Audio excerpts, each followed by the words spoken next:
সশস্ত্র বাহিনী দিবসে সেনাকুঞ্জের অনুষ্ঠানে ছাত্র আন্দোলনের সমন্বয়কদের সঙ্গে বিএনপি চেয়ারপারসন বেগম খালেদা জিয়ার কুশল বিনিময়কে রাজনীতির খুবই সুন্দর ও স্মরণীয় দৃশ্য বলে মন্তব্য করেছেন সামাজিক মাধ্যম ব্যবহারকারীরা। এসব ছবিগুলো ফুটে উঠছে সোনালী অতীত ও ভরসার ভবিষ্যৎ শিরোনামে। বিস্তারিত ইকবাল ফরহাদের রিপোর্টে। সারাদিন আমি মানুষটা কিছু খেতে পর্যন্ত পারিনি।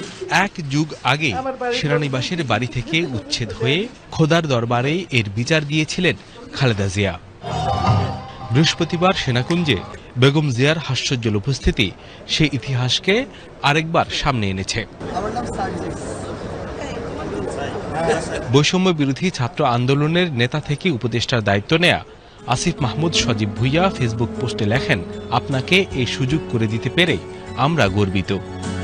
তথ্য উপদেষ্টা নাহিদ ইসলাম লেখেন, মুক্ত খালেদা জিয়া বৈষম্য বিরোধী ছাত্র জনতার আন্দোলনের অন্যতম অর্জন। আরেক অর্জন সরকার প্রধান হিসেবে মোহাম্মদ ইউনূসকে পাওয়া।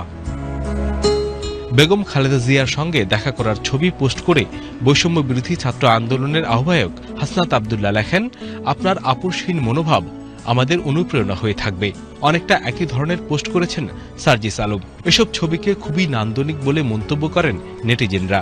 অনেকে লেখেন, এটি দেখার অপেক্ষায় ছিল দেশবাসী। এসব দৃশ্যকে বাংলাদেশের রাজনীতির নবীন প্রবীণের প্রাণোচ্ছল মেলা বলে উল্লেখ করেন তারা। এ চর্চা দেশের গণতন্ত্রের জন্য খুবই ইতিবাচক বলে মন্তব্য তাদের। খালেদা জিয়ার সঙ্গে ছাত্র নেতাদের সাক্ষাতের ভিডিও ফেসবুকে পোস্ট করেছেন প্রধান উপদেষ্টার প্রেস সচিব। সেখানে একজন মন্তব্য করেছেন, খুবই তাৎপর্যপূর্ণ। হয়তো বাংলাদেশের রাজনীতিতে সবচেয়ে অর্থবহ দিন। আমরা উজ্জ্বল ভবিষ্যৎ দেখতে পাচ্ছি। অন্যদের মন্তব্য এমন, অহংকার না থাকলে রাজনীতি অনেক সুন্দর। রাজনৈতিক অঙ্গনে সৌজন্যতার চিহ্ন।